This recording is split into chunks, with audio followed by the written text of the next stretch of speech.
Good day, everyone. By the way, I'm Philip Gran Montalia, and today I will discuss to you about pitching the project. And before we deal in this pitching the project, I will first discuss to you about the lesson to persuasive speech in private institution, in which this pitching a project is all under part in this persuasive speech in private institution. Persuasive speech in private institutions. Persuasive speech in private institutions and corporations rely on persuasion in order to get investments, broker deals, and find client. Persuasion is an act of convincing people whether to agree, believe, or support on something you want to pertain. Commonly, it arises in the business world, which is really helpful in putting up a business, encourage an individual, and such. Persuasion comes not just in the words that are used, but also with the snappy audio-visual presentation and infectious music. It can be dead serious, as in corporate negotiations, or seriously fun, as in marketing products and pitching a projects. Effective persuasive communication. The ability to persuade is really difficult, especially in the business world. So, in order to be a persuasive person, you need to convince your client, colleges, and employees to consider your suggestion and ideas. Fortunately, if you can successfully master the art of persuasion, you can win the support of others, unify your team, and encourage them to work together. There are 6 guidelines for effective persuasive communication in private institution. First, we have the know your audience. Second is get the audience attention. Third is establish credibility. Fourth is tailor the message to the medium. Fifth is convey benefits. And lastly, use body language. Pitching a project.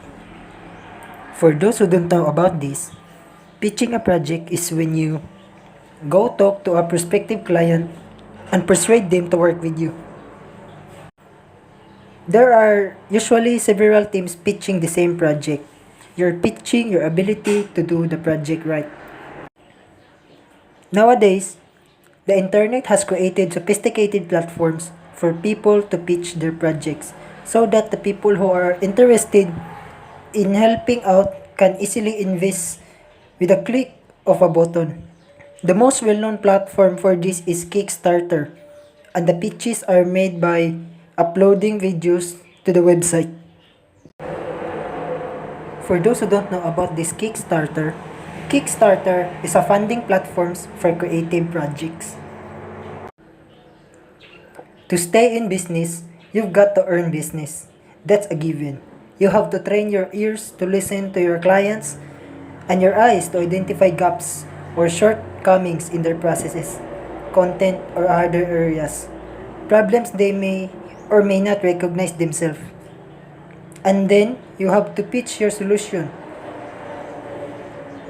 Pitching requires a delicate balance.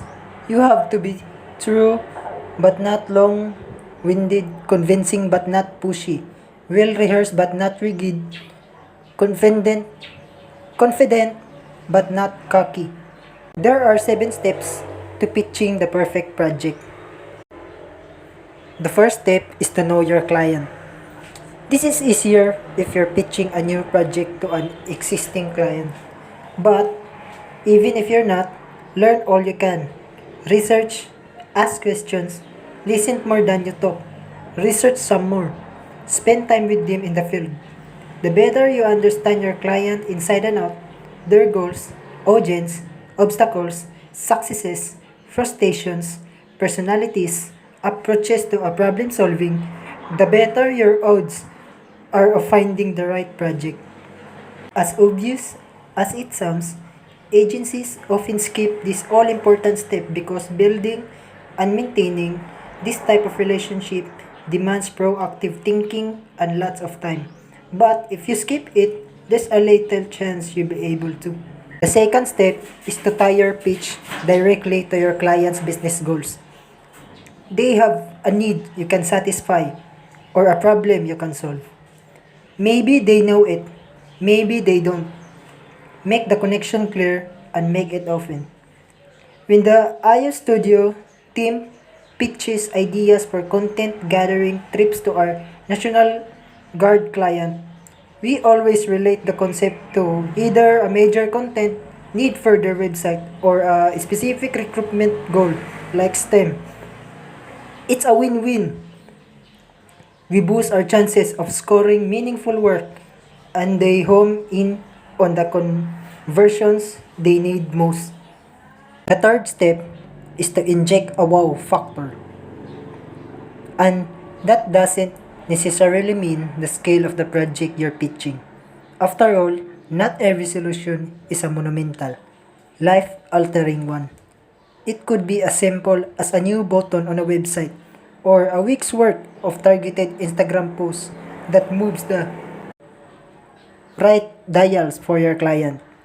For example, when we pitched the National Guard on a recent update to their homepage, we wowed them with hand data and examples of business best practices, educating them on user paths, user experience, and information architecture. Help build a comprehensive case for the project and it will work. The fourth step is to keep it simple. In business, as in baseball, the faster the pitch, the better.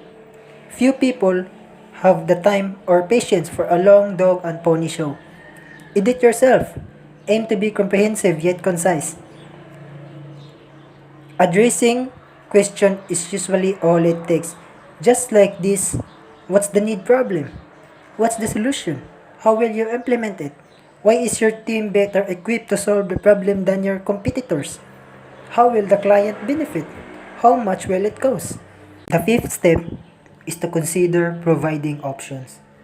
As the old saying goes, there's more than one way to skin a cat. Sure, it's a terrible saying, but its meaning rings true. For nonprofit or startup clients, especially having 2 or 3 levels of service to choose from with corresponding price tags is beneficial. In addition to showcasing your team's creativity and agility, it also reinforces to the client that you understand the importance of their bottom line and that you're willing to partner with them to achieve it. The sixth step is to play devil's advocate. Devil advocate means a person who expresses a contentious opinion in order to provoke debate or test the strength of the opposing arguments. Play devil's advocate. These are most clients answered after each other argument. Just like, sure, you're hoping for. Everything sounds awesome, let's do it. And that's it. But no matter when you're pitching to, they bound to have doubts or question at first. Be prepared to address them and to do so confidently. Before your pitch, assemble your team and anticipate any objections the client might throw your way. Then, practice how you respond to each one. Not only will being prepared inspire confidence and trust to your work, it could very well result in new business. The last step is to be passionate. How you deliver your pitch is often just as important as the pitch itself. If you don't believe in what you're selling, then you can't expect the client to.